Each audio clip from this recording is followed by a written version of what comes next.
साथियों, एनडीए के 12 वर्षों की एक बड़ी सफलता ये भी है कि देश कांग्रेस के कुचक्र से आजाद हुआ है। कांग्रेस ने देश को लाचारगी, बेचारगी और हीन भावना की गर्त में गिरा दिया था। देश को यही एहसास कराया जाता था कि भारत में विकास धीरे धीरे ही होता है, भारत में तेज विकास संभव ही नहीं है। और बड़ी ही चतुराई से इस धीमी विकास को एक नाम दिया था, हिंदू ग्रोथ रेट, यानी कार्यशैली कांग्रेस की,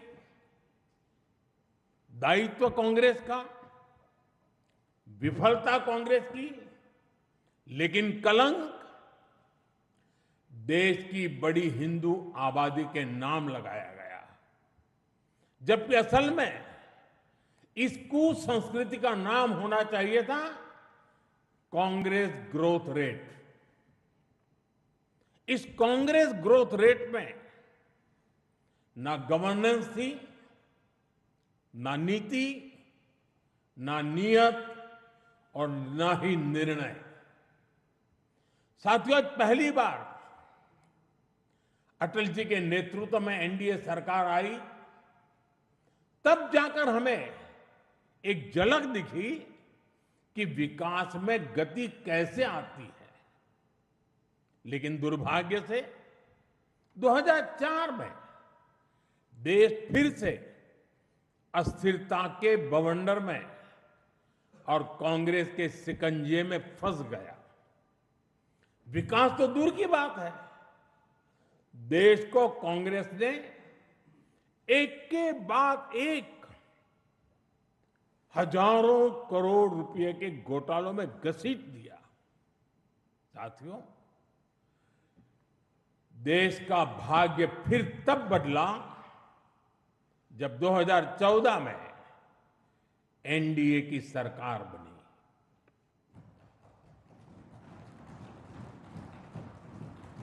देश ने देखा कि जब नियत, नीति और निर्णय तीनों एक साथ काम करते हैं तो विकास की गति कैसी होती है। देश ने देखा कि जो काम दशकों में होते थे वो काम महीनों में होने लगे। 2014 में 74 एयरपोर्ट से 2026 में 160 से अधिक एयरपोर्ट तक, 2014 में 1000 किलोमीटर एक्सप्रेसवे से 2026 में 6700 किलोमीटर एक्सप्रेसवे तक, 2014 में सिर्फ 5 शहरों में मेट्रो से 2026 में 20 से ज्यादा शहरों में मेट्रो तक, 2014 में 700 करोड़ रुपए डिफेंस एक्सपोर्ट से 2026 में 23,000 करोड़ रुपए के डिफेंस एक्सपोर्ट तक। देश ने बहुत लंबी यात्रा तय की है। साथियों, 2014 में देश में केवल 25 करोड़ इंटरनेट यूजर थे। आज 100 करोड़ से अधिक यूजर इंटरनेट से जुड़े हैं।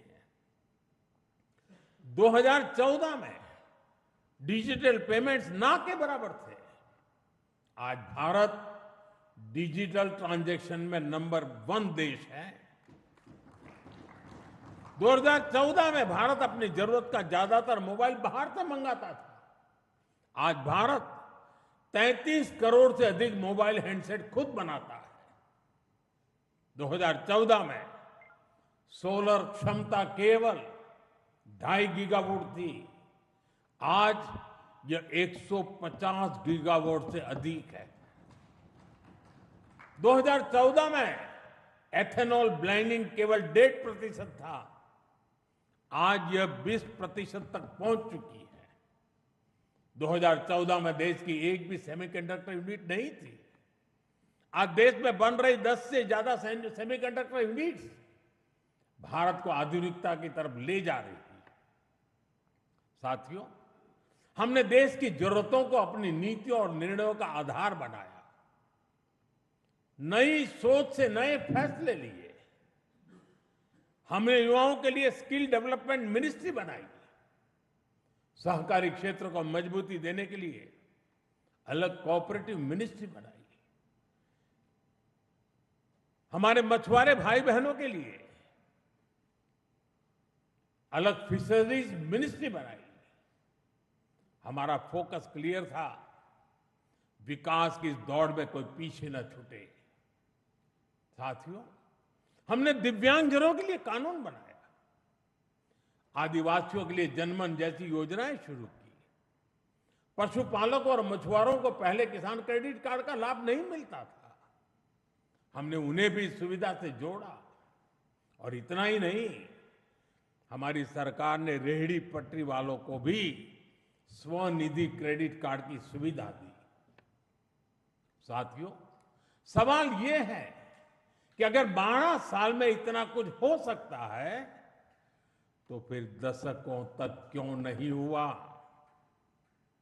ये कांग्रेस ग्रोथ रेट और एनडीए ग्रोथ रेट का अंतर है। एक व्यवस्था लोगों को इंतजार कराती थी, आज की व्यवस्था परिणाम दिखाती है।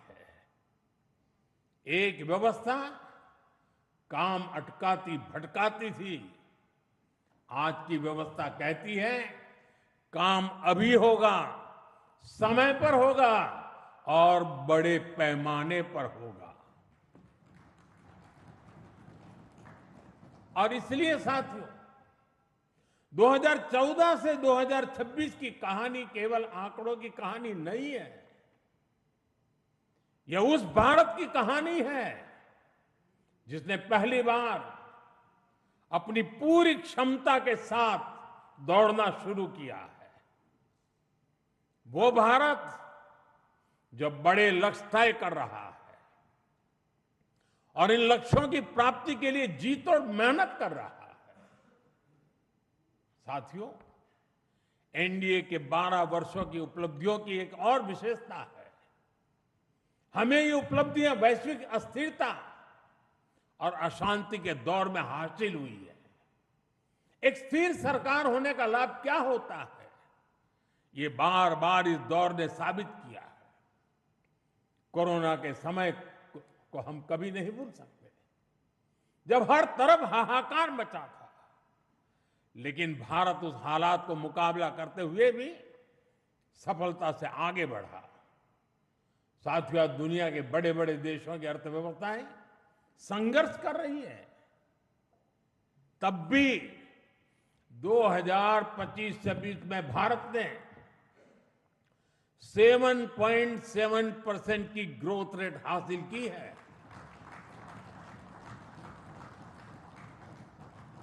और पिछला क्वार्टर तो जो 31 मार्च को खत्म हुआ, उसमें भी भारत की ग्रोथ 7.8% रही है। ये सफलता इतनी आसान नहीं है दोस्तों।